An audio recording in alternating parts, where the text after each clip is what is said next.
Good afternoon. Good afternoon. We are excited to see everyone.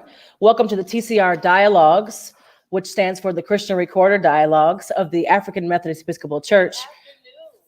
My name is Reverend Morgan Dixon, hailing from the fabulous 4th Episcopal District. Locally, DuPage AME Church, with the Reverend Dr. James F. Miller, Morris Brown, class of 1975, is the senior pastor. We want to thank everyone for joining us today. And we would love for you to shout out where you're watching from, where you're viewing from, what Episcopal District. As this is an AME conversation, we want to keep it focused on the AME Church, and we want to highlight one of our strongholds that has been since 1881 in our family. And so we are happy to have Dr. Kevin E. James, the 19th president of Morris Brown College. I'm excited to share with him. We had a casual conversation back in May of 2019, and now we're going to make it a little more formal as you've had a little bit longer to kind of settle into the job. So Dr. James, welcome. Thank you so much for having me. And I just want to say that you're one of our phenomenal alumni, and we appreciate your support and your dedication to Morris Brown College. I bleed purple. I bleed Wolverine purple, and it's in my blood. And as a second generation brown-eyed, I can't do anything else. So we thank you for your work. I want to start with just an opening question about who you are. Typically in the AME Church, we do a lot of internal appointments, and so we know everybody. We know their grandma, their mama, all of that. We didn't get the luxury this time, which I feel was the best move, to be perfectly honest. But we want to just kind of get to know who you are. Help us to understand who you are. Help us to know who is Kevin E. James from South Carolina. Sure. Well, my name is Kevin James. I'm originally from Columbia, South Carolina. I wasn't born in South Carolina. I was born actually in Georgia, in Americus, Georgia, but I never really lived there. So my entire life, I was raised in Columbia, South Carolina. The oldest of 5 children to Doctors Charles and Diane James. I come from a family of educators. Both of my parents were educators. My mother was a teacher, a school principal, a school superintendent. My father was a teacher. They're both retired now. My grandfather was a pastor for 52 years in the United Methodist Church. My grandmother was a teacher, aunts, uncles, everyone comes from education. And so when I was going through college, I didn't really know what I wanted to do with my life. All I knew is that I wanted to march in the South Carolina State University marching band. And so I was in the band. And so because I wanted to go to school for music, I just said, hey, I guess I'll study music education. And so my first 3 years of college was studying music. And then I found that I didn't want to work in music, and I changed my major to speech pathology. I graduated from Winthrop University. I transferred then to Winthrop University in 2000. And I graduated a year and a half later from Winthrop University. My first job out of college was, guess what? Teaching. I couldn't find another job.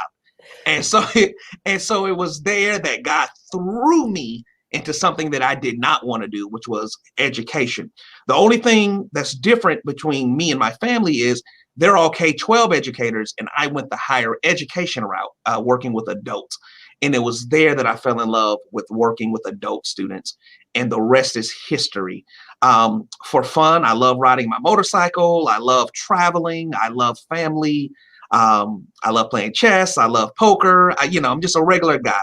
I love movies. And I moved to Georgia in 2015. I was a college dean for 10 years. So I accepted a dean position at a school here in Atlanta as an academic dean, chief academic officer. And then after that, I became the CEO of the 100 Black Men. And then I ended up at Morris Brown College. So that's just a little bit about me. I'm a fun person. I'm a people person. I love people. And I'm just absolutely honored to be the 19th president of Morris Brown College. That's wonderful. I think the alums have felt your energy and have appreciated the breath of fresh air that you bring and vitality that you bring to the school. It's been a while since we've had that energy.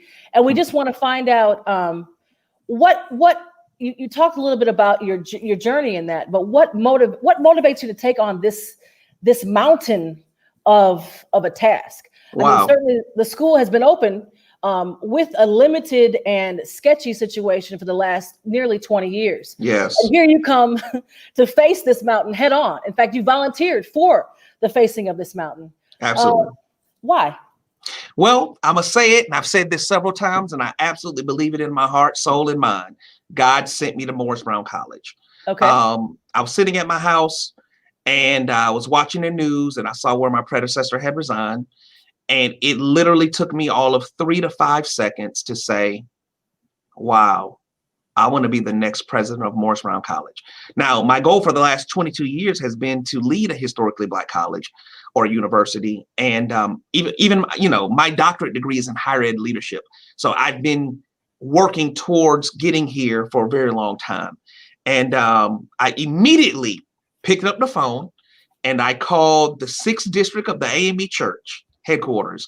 And just coincidence, the assistant to the chairman of the board, our bishop of the 6th district, Reginald Jackson, his assistant answered the phone. And immediately we started talking. And we ended up talking for maybe 30, 45 minutes. And at the end of the conversation, she said, forward me your resume and I'll put it directly in the chairman's hands. And the rest is history. So I feel like God sent me to Morris Brown. I knew that it was going to be a difficult task. I knew that it was going to be a heavy lift. But God has appointed me for such a time as this. Now, I came into when I got my first interview, I called one of my mentors and I asked her, she's one of the top researchers of HBCUs in the country.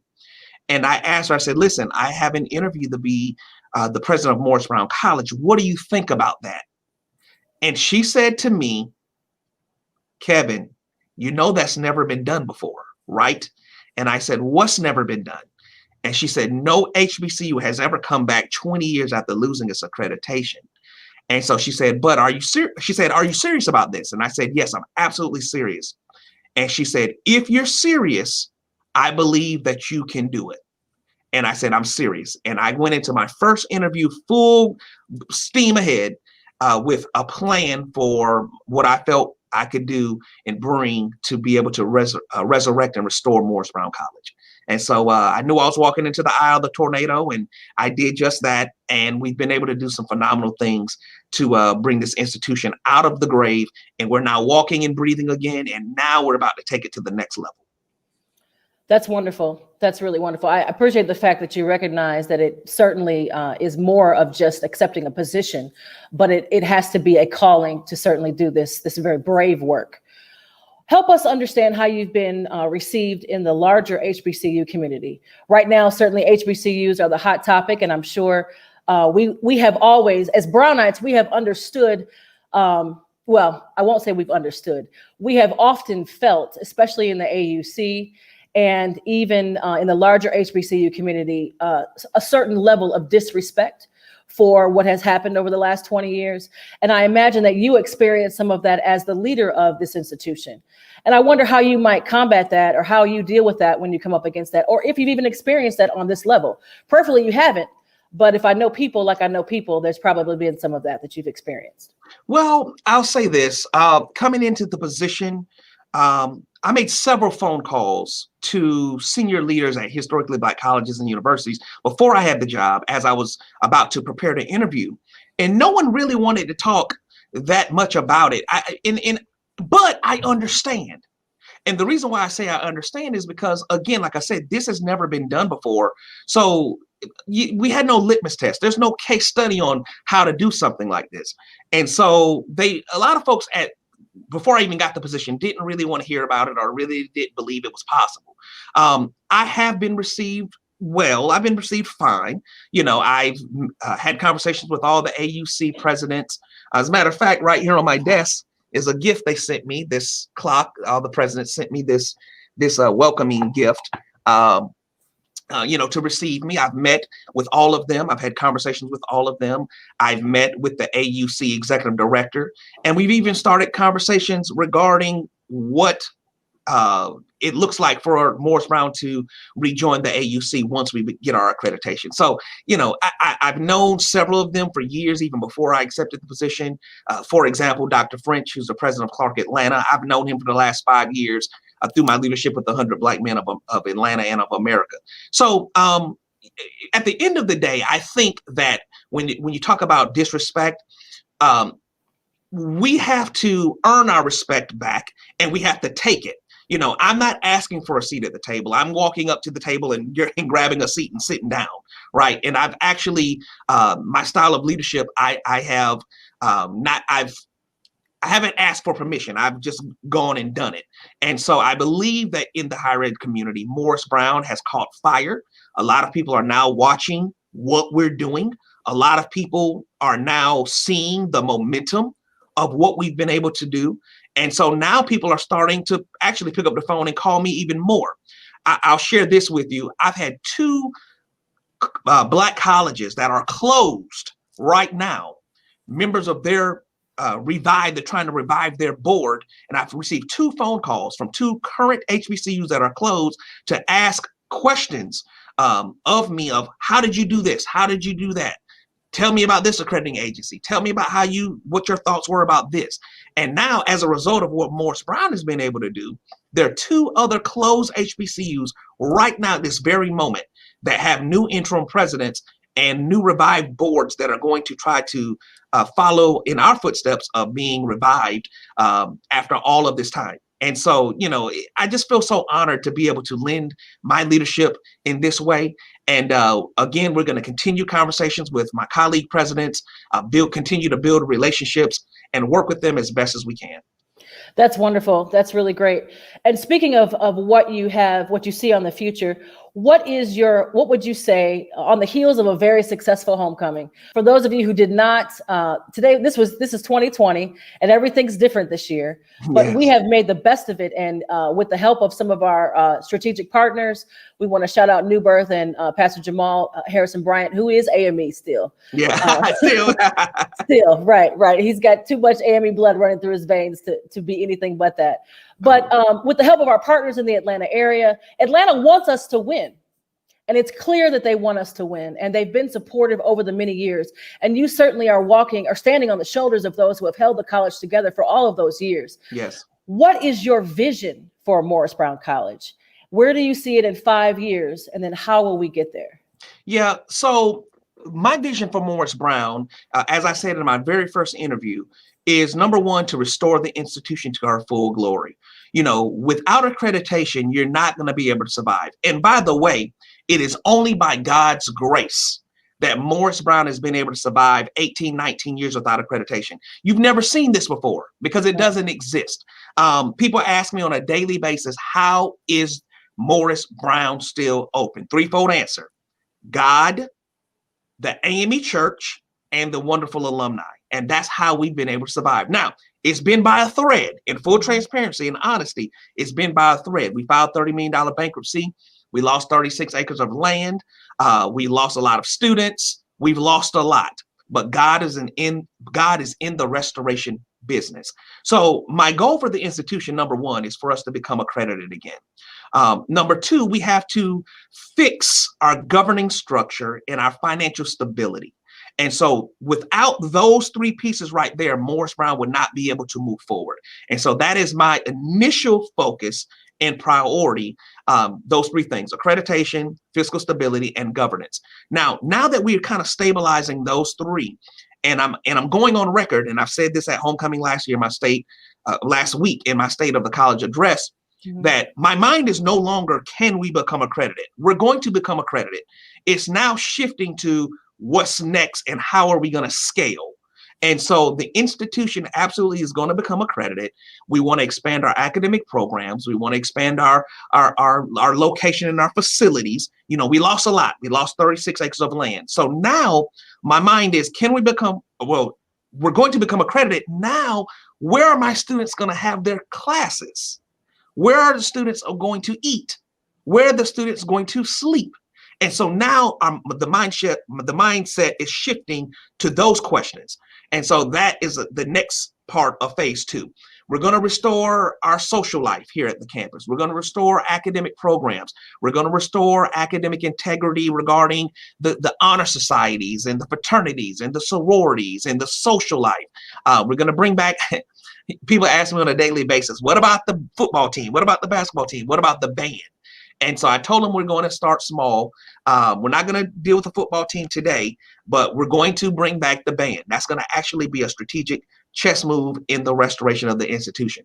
So within the next 5 years, I intend on the institution having its accreditation, having phenomenal academic programs, being able to compete, having locations for students to be educated, and the institution absolutely being a leader when it comes to historically black colleges, when it comes to colleges and universities, being a leader here in Atlanta, being a leader here in the state of Georgia, this region, and in this country. That's wonderful. That's really great. So on the heels of the successful homecoming fundraising campaign, which if you can correct me on the number, we exceeded the $500,000 goal. Where are we standing right now? Yeah, well, I'm going to get an updated tally today, but last standing, we were about $555,000. Praise God. That's wonderful. And that's actually a record in itself for us to be able to raise that much money for a homecoming. I'm so thankful that the alumni, shareholders, sponsors, donors, community, everybody thought it not robbery to pour into Morris Brown College. And the goal for this, the raising of these dollars, was to have the monies to put into our accounts to show the accrediting agency that we are financially stable, that we have that rainy day fund that's required for emergencies, for fiscal stability and accreditation.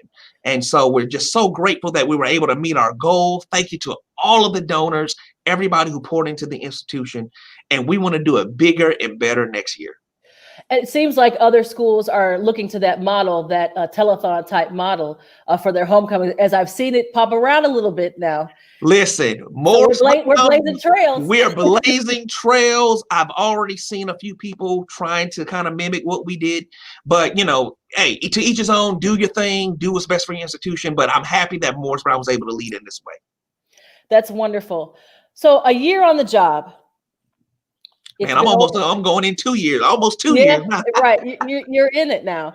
How has your perspective adjusted? Do you seem more hopeful?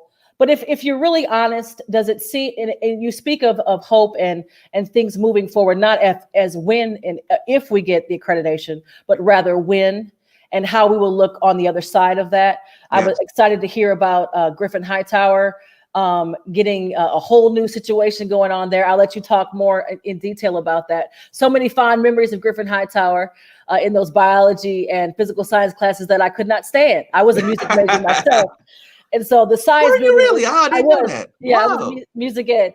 And so the science building was not my favorite, but I have many fond memories, and certainly our Gamma Zeta Delta Sigma Theta plot is right there by Griffin Hightower. So you talk about how that building is going to change. What's on the horizon for the physical plant? Because right now we have the Anderson Administration Building, named after Dr. Gloria Anderson, who has several breast cancer patents under her belt that she did right there at Morris Brown. Yes. And then Fountain Hall, which is a historic landmark in the state of Georgia.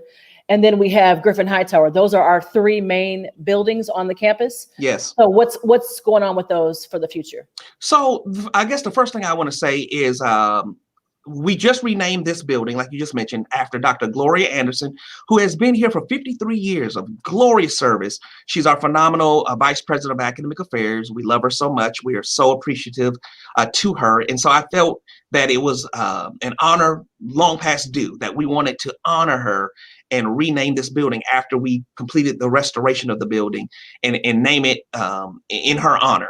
And so we rededicated this building. So this building is now the multi-purpose complex. It's administrative offices in this building as well as classroom space. And so that's what this building is now. It used to be our administration building. Now it's our multi-purpose complex. Regarding Fountain Hall, historic landmark, it'll be there forever. Of course, Office Dr. W.E.B. Du Bois, who taught at Atlanta University. We received 2 grants. Dr. Candy Tate, who was a beloved family member of Morris Brown College, wrote 2 grants for us. Both were awarded $500,000 apiece. And so we wanted to first stop the deterioration of Fountain Hall. We had all kinds of rodents and birds and everything that was being able to get into the building. The rain, the storms were able, the water was able to get in the building. So we made the determination, instead of putting a Band-Aid on it, that we wanted to just go ahead and go for the full gusto and put an entire new roof on Fountain Hall. And so we're actually doing that work at this very moment. We anticipate that being completed by the first of the year. And so that work right there is going on right now. We want to continue to try to raise monies for Fountain Hall, the restoration of Fountain Hall. We want that building back to her full glory and take it to the next level. It's going to take about $25 to $30 million to complete that entire project. And so we're raising monies. We want to continue to write grants and do other fundraising initiatives to restore Fountain Hall fully. I made the announcement at homecoming, and this actually has been in our strategic plan for over a year, that we are going to be very strategic regarding Griffin Hightower, which of course is not an operable building. And so we are restoring our hospitality and management program. We've already gotten it restored, approved by the state of Georgia. We're currently now going through our accreditation process. And so we wanted to be very competitive as a strategic gesture that we bring back that program. And we wanted to, as a business person, I wanted to bring in an idea that had sustainable revenue moving forward, where we can get out of the business of always begging. We wanted to bring something to Morris Brown that every year we know, like clockwork, we're going to have millions of dollars coming into the institution. And so I said, you know what? Wow. We want to use something that no other institution in the country has. It's three things: location, location, location. We are directly across the street from the Mercedes-Benz Stadium. And so that location, this location is ideal for a hotel. And so I've been meeting with several companies regarding building a hotel here at Morris Brown College, and the hotel being directly tied to our hospitality and management training program. We want to be one of the only institutions, HBCUs in this country, that has a hospitality management program with its own training facility. If you want to be the CEO of a hotel, if you want to learn how to run a hotel, operate a hotel, work in a hotel, manage a hotel, manage restaurants, work in hospitality, come to Morris Brown College for a top-rated program back in the day that we're reviving, and get hands-on training in our own facility. And so we anticipate an announcement coming very soon regarding that. So keep your ears open regarding that. We want to be very strategic in how we restore and utilize the physical plant of Morris Brown College. We don't have a lot. We have 3 buildings. And like I mentioned, we lost 36 acres. So we're looking into how we're going to hopefully be able to get back some of the land that we lost during bankruptcy. And so more information to come regarding that as well. That's exciting. I remember as a student, I was a music major, as I mentioned, and a lot of our classes were on at the Hickman Student Center, which is down the hill a little bit. And Scholar's Restaurant was the restaurant that we had. And so we didn't know what was behind those brown doors with the gold handles. But once we walked in there, it was a whole nother world. And so I'm excited to hear that the hospitality administration program is coming back. That was one of those jewels, those hidden secrets that we had, along with our Model UN that won many different races, and it was an opportunity for us to showcase some things that not just on the football field, and not just certainly the choir. We sang everywhere, and we're always promoting Morris Brown. But I think it's good to know that it's a well-rounded institution, and that we're coming back to our glory. Absolutely. So here's a question for you, Mr. Omega Sci-Fi. I greet you with the Coleman connection. Oh, wonderful. So Morris Brown has 3 single-letter Greek organization chapters at Morris Brown: the Sigmas, the Zetas, and then the Alphas. Although it's a transplant from I believe it's Syracuse, but it's Iota. So how has I just want to touch a little bit on Greek life, because I know Greeks have always supported the college. Our yard is no one else's yard compares to ours as far as Greek plots. Certainly of the Omega and the Delta plots are top 5-star. Shout out Gamma Zeta. But but how do we use that and leverage it? I know you've hosted the Atlanta Greek Picnic, and you've had talks about some other events which we won't name on this broadcast. But how have the Greeks been supportive, and how can we use the historicity of the Greek chapters Like Yes. we mentioned earlier, the Sigmas are coming up on their 100th anniversary. The Zetas, that's their beta chapter. Sure. So how can we use that to either bring more attention to the college, to pivot that into hosting more events there? What's up with Greek life? Sure. Well, first of all, I want to say major shout out to all the Greek chapters here at Morris Brown College. I made an announcement at homecoming that we want to bring back social life and bring back our Greek chapters as soon as we become accredited, and we're going to start looking into bringing back the organizations. And so I definitely appreciate the mission and what we as Black Greek letter organizations stand for regarding service, academic scholarship, community service, etc. And so I'm so appreciative to all the Greeks. The Greeks have been with me since day one. We use other aliases now, the women in red or, men of purple and gold, etc. But nevertheless, the alumni of Morris Brown College who pledge here at Morris Brown, they've been so supportive financially from a community service standpoint. We've had several events here where they've come and done campus cleanup projects. Again, I can't say enough. They've made financial donations to the institution. We've had community service events here on the campus. The Black Greek letter organizations came and did a cleanup service last summer, and even the national president of the Sigma Gamma Rho sorority was here on campus that day and helped us paint and helped us beautify the campus and plant trees and the like. So I just appreciate everything that the Greeks have done. I'm so excited, hopefully, that we bring the Greek letter organizations back very soon. I know that everyone's excited about that. And we want to just continue to utilize, again, our location to be a service to the community regarding having events here. Just here recently, I met with the president of the Divine Nine of Atlanta about about them helping us with a grant that we just recently received regarding HIV and AIDS education and awareness in the community.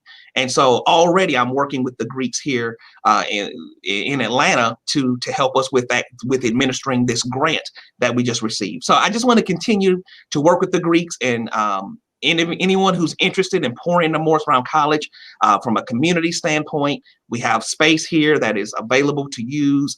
Not to mention, we always need the support of all Greek letter organizations, not just the chapters here, but all the graduate chapters and all the surrounding chapters here in Atlanta. That's exciting to hear.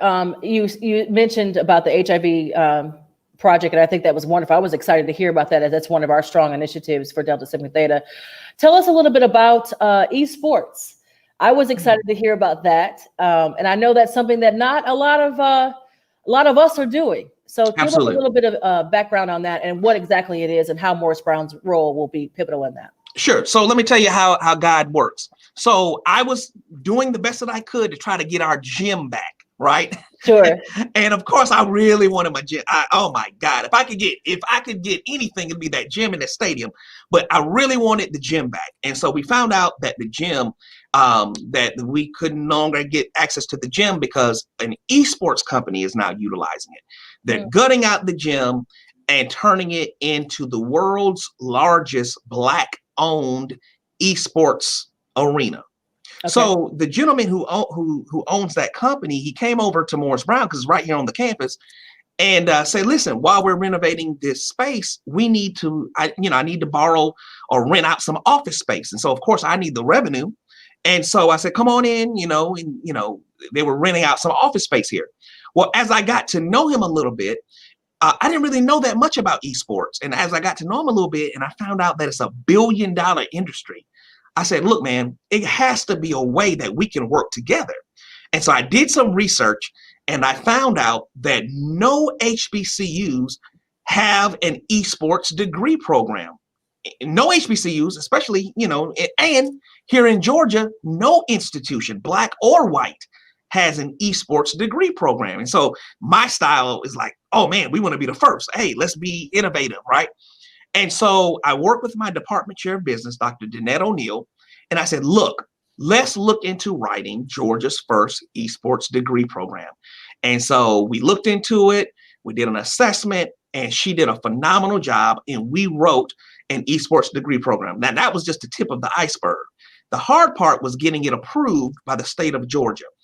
we are now approved by the Georgia Non-Public Post-Secondary Education Commission. Now, let me tell you what's interesting about that. When we submitted the application for the state to approve it, they themselves had a hard time evaluating it. Why? Because there was no litmus test on this. No other institution in Georgia had an esports degree program. So they were having a hard time finding experts to come in here to evaluate the program. Well, it took them a little while, but they finally found an expert to come in and evaluate our program. And so I'm very excited to say this summer we became the first school in Georgia, black or white, with an approved, state-approved esports degree program. So we have 2 tracks, one in business. The degree is actually global management with a concentration in esports, and then we have the actual certificate in esports. And so students are going to be able to come here and learn innovation regarding working in esports, being a professional gamer, being able to compete, and we're going to be one of the first HBCUs with an esports team. And so I'm just very excited that we've been able to start this program. I know that it's going to be a special sauce for us regarding innovation and being competitive and being unique when it comes to HBCUs and other institutions here in Georgia. And so this fall, we launched the program. Right now, we have 7 students in the program. And we anticipate once we're accredited that the program is just going to blow up.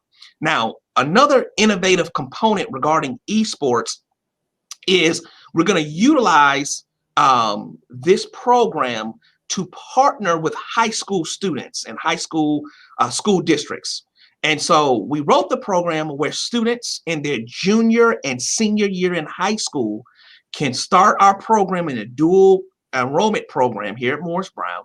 And by the time they graduate, from high school, they will graduate with 24 hours in esports performance, and then can come straight here to Morris Brown into our degree program, or take those 24 hours and go to another institution where they'll serve as elective courses. So we're very excited to be a leader in esports. We're going to have the gym across the street, and then we're going to be also building a small esports facility here in this building here on campus. And so we look forward to being very innovative and being very competitive when it comes to professional gaming and esports and STEM. That's exciting. That's very exciting. Any way we can keep the John H. Lewis name on the gym? Can we put in a petition to keep John H. Lewis's name on there? It's no longer our property, so we don't have any control over that piece. Yeah, we might have to start a letter writing campaign on that one. So you brought up our academic programs, and I certainly want to make sure we highlight what we currently offer with regards to how many students we have enrolled, and then what are their potential majors that they have, what are the opportunities for academic learning and advancement. Sure. So what are the degree programs, and how many students are currently involved? Sure. Well, we have 3 umbrellas of programs. We have business, these things won't stay in my ears. We have business, psychology, and music. Under the business arm, we brought back hospitality and management. We created a new global leadership program. Of course, like I just mentioned, the esports. And now we also have certificates in business entrepreneurship and nonprofit management. We have still our psychology program, and then we have music. Under the music umbrella, we have music production, church, as well as choir. And so we want to expand. We wanted to expand our programs. Of course, while we're going through our accreditation process, we had to make some tweaks to those programs. But we want to expand and have the best faculty in the world teaching those programs. And so we anticipate being very competitive regarding our academic program offerings. We've doubled our enrollment from 25 students to 53 students. Right now we have 53 students, and I anticipate the floodgates opening up once we are a candidate for accreditation, because once we become a candidate, we will then be eligible for federal financial aid. And once students are able to get student loans, I anticipate that is just gonna blow up. So how far are we from becoming a candidate? I know you've submitted the application to tracks, but how far are we from becoming a candidate for accreditation? We're very, very close. I can't say too much about it, but keep your eyes on every major media platform in Georgia within the next week or 2. It's okay. A very special announcement forthcoming, and that's all I can say about that. I'll say this, the goal for us to be a candidate is April 2021. Okay. Wonderful. So speaking of 2021, we are excited that we have, it's not official yet, but we're pretty close to having new leadership in the White House. So what will Morris Brown's role potentially be? What are we hoping to potentially have with regards to the new administration and a shift? I was excited to not see you in the room a few years back in the White House. I was looking. And I was excited to not see you there because I do understand that we certainly don't want to be a pawn or used for any kind of type of photo opportunity.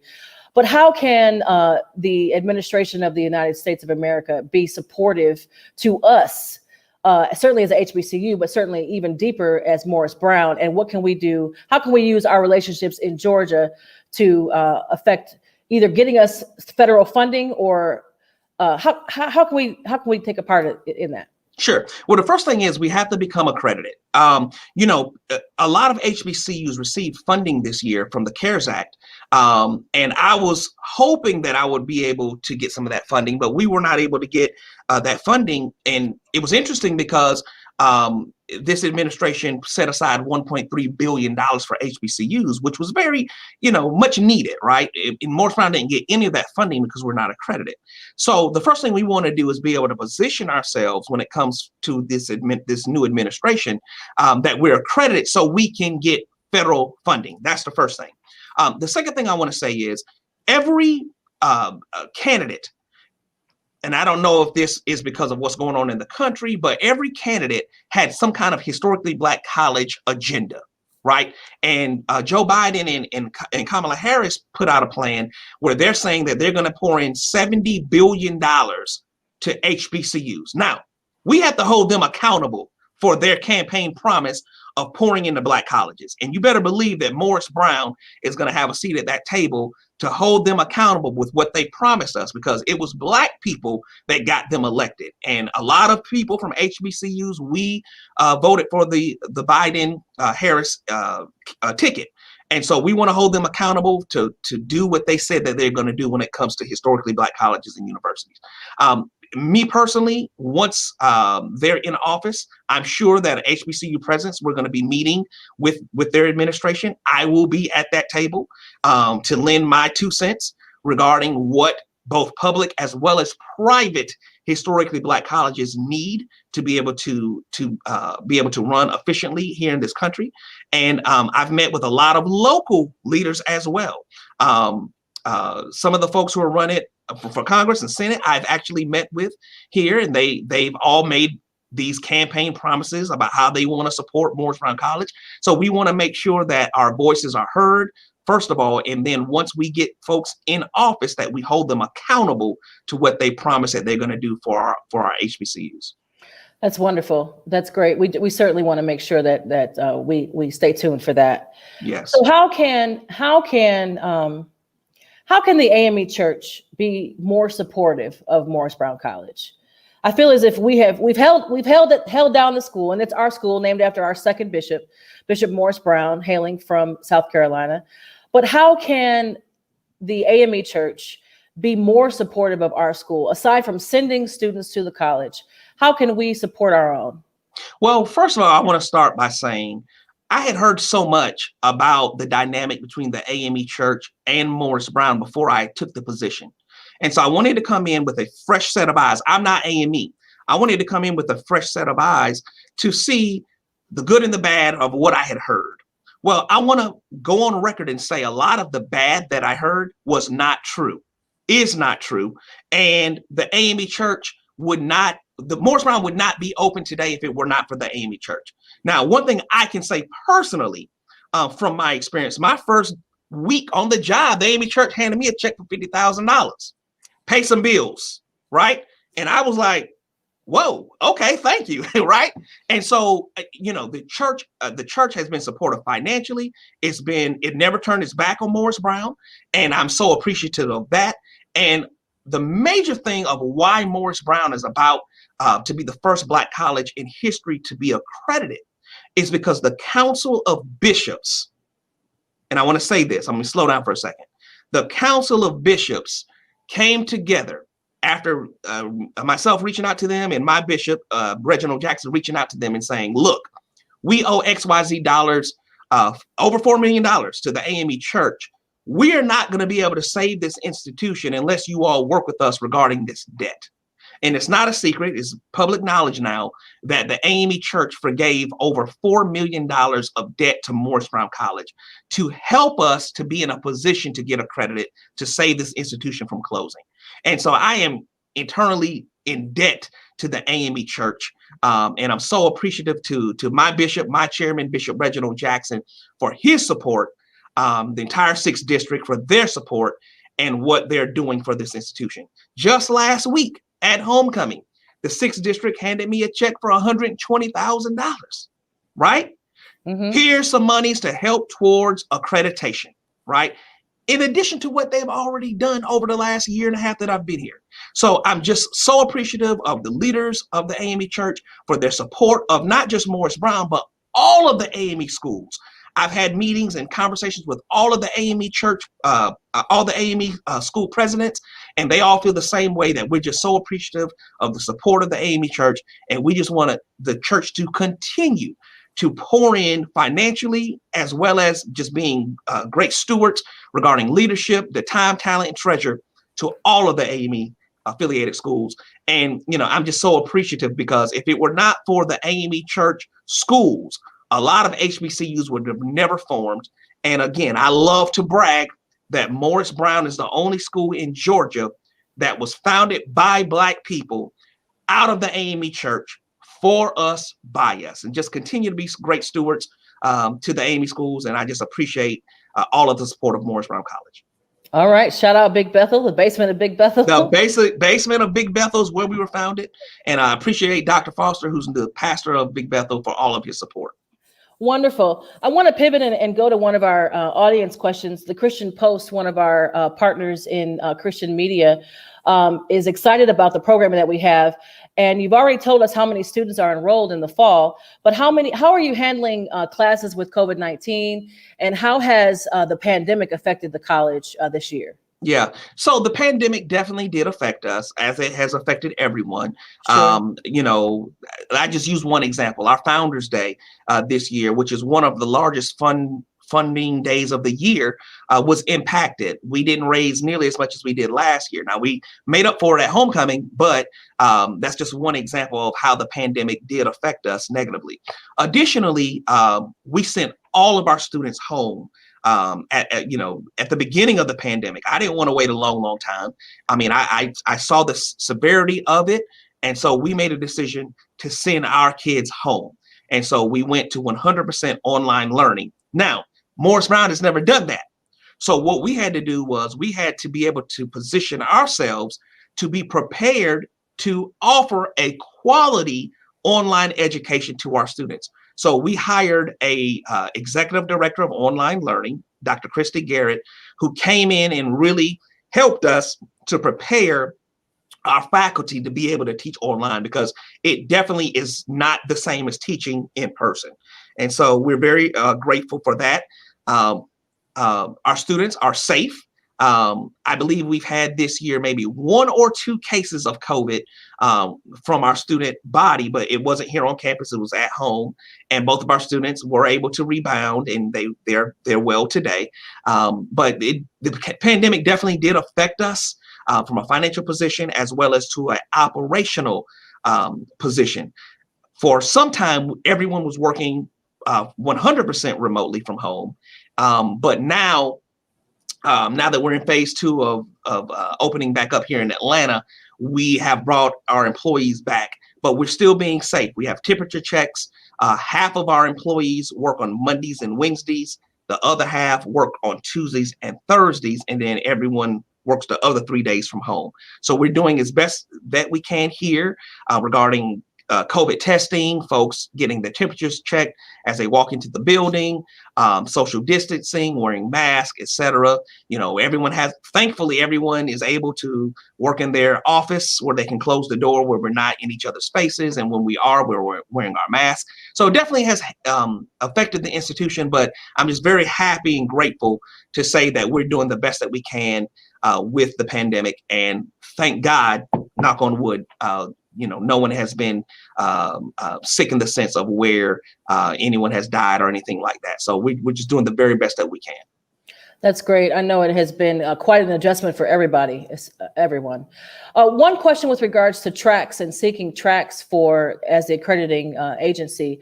How will if we're being accredited by a Christian body, Christian accreditation source, what will the role of the Christian faith play with regards to Morris Brown? Certainly, I went to Morris Brown, and there were religion classes. I can't say that I took any of them, if I'm fully transparent. And it wasn't as a pastor, you didn't take any religion classes? That was pre your calling. Exactly. But how will the role of faith play in the new programming? Because I imagine that we'll have to demonstrate dedicated classes or dedicated tracks to that if we're being accredited by this agency. Sure. Okay. Well, yeah. So TRACS stands for the Transnational Association of Christian Colleges and Schools. TRACS is an accrediting agency. It's a smaller agency, but it is for Christian affiliated institutions that focus on Christian education. Now, the good thing about Morris Brown is we've always been Christian. We're founded in the basement of Big Bethel AME Church. We've always been affiliated with the African Methodist Episcopal Church. So it's always been a part of our culture, a part of what we do. We had chapel here before I came, and we still have chapel now, right? We have education and Christianity embedded all throughout our programming already. Now, it doesn't mean that you have to be a Christian to attend Morris Brown. It's never been that for any TRACS affiliated institution. It doesn't mean that you have to be a Christian to teach at a TRACS affiliated institution. However, the institution overall does have Christian education as a component to its mission. And so it's already been a part of our mission. And so we just embedded and decided to go to a new accrediting agency. We already have religion courses. We already have chapel. We already have the affiliation with the AME Church. It's just, I guess, kind of revisioning how we put that into our education outputs.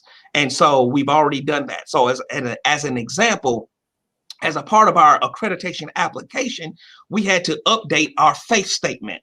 What does Morris Brown College believe in? Right? Well, our beliefs are, and we pulled language directly from the AME Church website. This is who we are, right? And so that has been approved. And so we're continuing to work through that.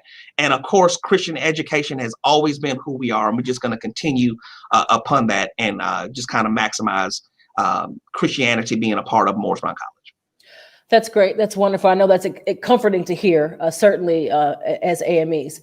So, Dr. James, we appreciate your time. If there's something a parting word that you want to leave with us as to your excitement or your joy, even your apprehension and uncertainty, what do you want to leave those AME viewers across the globe, not just here locally here in the United States, but across the globe, as we have churches in the 14th and through 20th districts? What's the message that you want to send about Morris Brown to the AME Church? Sure. The first thing I want to say is thank you. Thank you to the AME Church for never giving up on Morris Brown. So many people turned their backs on us. So many people thought that we were closed. So many people wanted us to close. But the AME Church overall has always been supportive. Even through these unaccredited years, you've supported us. Again, we would not be open if it were not for the AME Church. So I want to thank each and every district, each and every bishop, each and every pastor, each and every member of the African Methodist Episcopal Church for never giving up on Morris Brown College. The next thing I want to say is your prayers have been heard by God Almighty himself. Thank you, Jesus Christ, for helping us regarding the restoration process. We are going to be accredited. We're going to make history. I look forward to you all receiving all of the news and the announcements that are forthcoming regarding dear old Morris Brown College. So I appreciate your prayers, never giving up, all of your financial donations, everything that you all have done for Morris Brown College. It did not go in vain. We appreciate everything that you have done for us. And we just anticipate of being good stewards of every financial gift, every prayer, everything that you all have done to pour into Morris Brown College. We anticipate making good on all of that. And we're going to be accredited again. We're going to be a top AME school. We're going to be a top college here in Atlanta. We're going to be a top school here in Georgia, top institution in this region, top HBCU in this country. If you want to pour into Morris Brown College, please visit our website, morrisbrown.edu. Click on that give button. If you like Cash App friendly, $ restore Morris Brown. Wonderful. I do know that we're going to put those banners up. We've got a couple of them in the chat just to make sure that everyone can easily do that. We'd love for you to consider Morris Brown in your giving as you make your plans for your legacy giving. We certainly want to keep the school in our prayers. And we thank you, Dr. James, for taking the time to meet with us. And we look forward. I'm excited to hear what's going on with Morris Brown. I'm proud. I wear my Wolverine pride is extra proud now these days. Wonderful. And I have some friends that, I'm coming up on the 25th anniversary, 25 in Delta this year, but 25 in Morris Brown is right around the corner. Right. So it's my fondest memories of life were those years spent at Morris Brown. Some of my longest relationships were made at Morris Brown. And so we want to see us win. We're here to see us win, and we're grateful for the sacrifice and service and commitment that you are giving to the college. And we just want to encourage you to continue the good work. Thank you so much for having me today. And thank you for all of your viewers for their support. We'll have a few announcements that we'll go to, and we will see you all next time on the TCR Dialogues. Thanks so much. Thank you.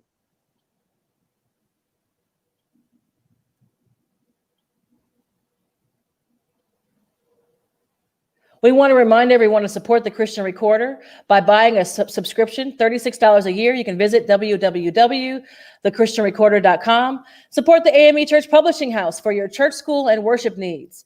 And we're featuring this time the Empowerment Syllabus at amecpublishing.com. And the Advent Devotional is now available from the Department of Christian Education.